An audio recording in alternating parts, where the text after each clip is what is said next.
Muramasa sword को अपना relic बनाने के बाद ही उनके चारों स्किल्स अनलॉक हो जाते हैं, जिससे अब वो एक फुल फ्लैश टॉम रेडर बन चुका है।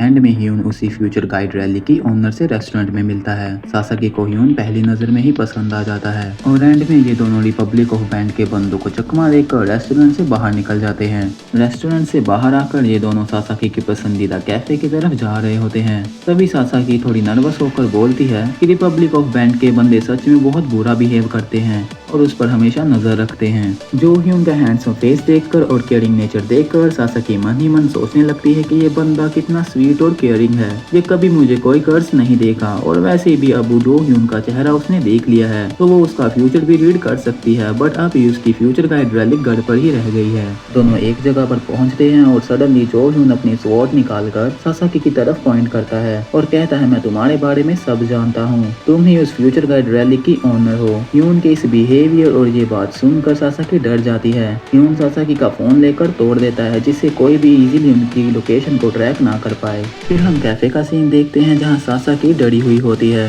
जो ह्यून उसे बोलता है उस फ्यूचर गाइड को बाहर निकालो और जो भी उसमें लिखा है मेरी नोटबुक में कॉपी करो। सासाकी बोलती है कि बुक तो गड़बड़ ही है और ह्यून उसे रैली को समन करने का तरीका बताता है और सासाकी वैसा ही करती है और बुक समन हो जाती है। सासाकी लिखना शुरू करती है पर जल्द ही उसके हाथ दर्द करने लगते हैं। वो सोचती है कि अगर वो बुक जो ह्यून को दे दे तो क्या वो उसे छोड़ देगा, बट जो ह्यून क्लियरली रिफ्यूज कर देता है बिकॉज जो ह्यून को पता है कि वो बुक एक हीरो ग्रेड रैलिक है। यहाँ ह्यून हमें रैलिक रैंकिंग सिस्टम समझाता है। सबसे पहले आता है ग्रेड एस पेंडोरा रैलिक्स जैसे अल्टीमेट रैलिक एंड उसके बाद आता है ग्रेड एस जैसे कि बुक ऑफ प्रोफेसी एंड उसके बाद आता है ग्रेड ए जिसमें मुरामासा स्वॉर्ड जैसे रैलिक्स आते हैं एंड उसके बाद आता है ग्रेड बी जैसे कि गोल्डन एंड सिल्वर एक्स जैसे रैलिक्स एंड उसके बाद आता है grade C and grade D. Grade D में सबसे लोएस्ट रैलिक मतलब ज्यादा पावरफुल रैलिक्स नहीं आते हैं। ह्यून जानता है कि हाई ग्रेड रैलिक्स के मास्टर पर हैवी साइड इफेक्ट्स होते हैं बिकॉज जब उसने मुरामासा स्वॉर्ड को फोर्सफुली कंट्रोल किया था तो हम सबको पता है कि उसके हाथ का क्या हाल हुआ था।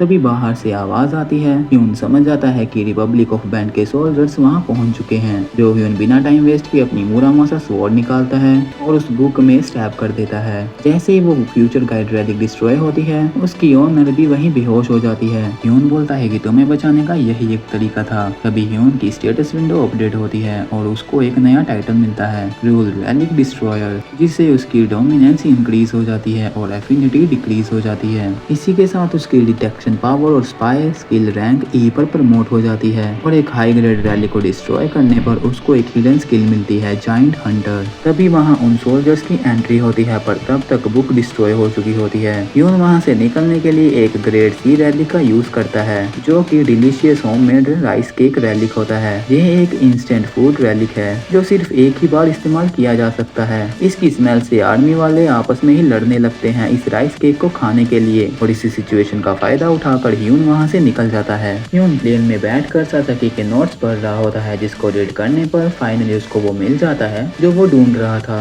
उसमें जिक्र होता है द ग्रेटेस्ट टॉम मैनिफेस्टेशन का, एक ऐसा टॉम जिसने पास्ट में पूरी दुनिया को ऑलमोस्ट अपने अंदर समा लिया था, जिस कारण एक बड़ी अमाउंट में रैलिक सर्कुलेट होने लगे थे। यहाँ से सीन दूसरी तरफ शिफ्ट होता है जहाँ ह्यून लॉस वेगस पहुंचकर नोबरू से मिलता है और ह्यून के बताए उस जेके नाम के बंदे की इंफॉर्मेशन निकाल कर ह्यून को देता है, जिसमें से 3 जेके नाम के बंदे मिडास में होने वाले ऑक्शन में आने वाले थे और उनमें से ही एक ह्यून का टारगेट था। तभी नोबरू ह्यून से कहता है, तुम भी कहीं ऑक्शन में जाने का तो नहीं सोच रहे, बिकॉज वहाँ तो बहुत अमीर लोग बिड करने वाले हैं, क्या तुम्हारे पास इतने पैसे हैं? जिसपे ह्यून कहता है, टेंशन मत लो, हम लॉस वेगस में हैं जहाँ पैसों की कोई कमी नहीं। नोबरू को ह्यून की बातें समझ नहीं आती और वो कुछ ऐसा रिएक्ट करता है।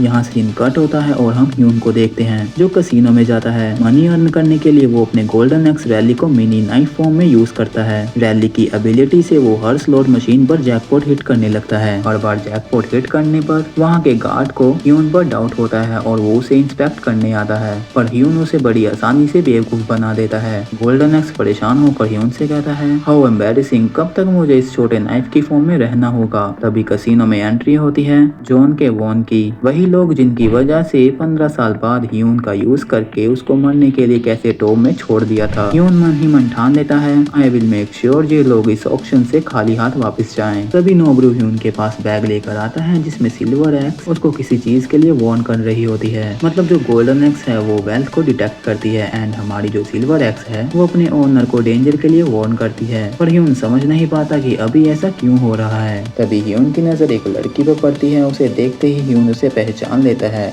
यह इरेने हिल्टन है, अमेरिकन हिल्टन फैमिली की सबसे छोटी बेटी। फ्यूचर में ये गोल्डग्रेड रैली की ओनर बनने वाली थी, जिसे क्वीन ऑफ बैंकरप्सी कहा जाएगा। उसकी प्रेजेंस ही ऐसी है कि उसके आसपास आने वाले लोग बैंकरप्ट हो जाते हैं, बीमार पड़ जाते हैं और उनका बैड लक पीक पर पहुंच जाता है। रीने के वहां आते ही कसीनो में सभी लोगों की वेल्थ और लक सडनली ड्रॉप होने लगती है। जो ह्यून वहां से भागने की कोशिश करता है पर डोर को टच करते ही उसे शॉक लगता है। वो लड़की उसका हाथ पकड़ लेती है जिस कारण जो ह्यून का लक और रैलिक स्टैट्स ड्रॉप होने लगते हैं। रीने इमोशनल होकर बोलती है वो बस अपने आसपास के लोगों के मिसफॉर्चून को ठीक करना चाहती है। और तुमने तो आज कसीनो में हर मशीन पर जैकपॉट हिट किया है, तुम्हारे लक का क्या राज है? मुझे भी अपना लक सुधारना है जिससे मेरे आसपास के लोगों का नुकसान ना हो। इसको ठीक करने में प्लीज मेरी मदद करो। पहले तो ह्यून मना करता है। ह्यून को मना करता देख नोबरू उसको कहता है कि इतनी खूबसूरत लड़की खुद चलकर तुम्हारे पास आई है, ऊपर से तुम उसे एटीट्यूड दिखा रहे हो। पर जैसे ही नोबरू और बाकी के बंदे उस लड़की के पास जाते हैं उनकी हालत खराब हो जाती है। यह देखकर ह्यून सोचता है इस लड़की की प्रेजेंस से मेरा टॉलरेंस लेवल एक्टिव हो गया है। अगर मैं इसे अपने साथ रखूं तो मेरे टॉलरेंस लेवल इंक्रीज होगा और मेरे राइवल्स का लक खराब हो जाएगा। Absolutely win situation.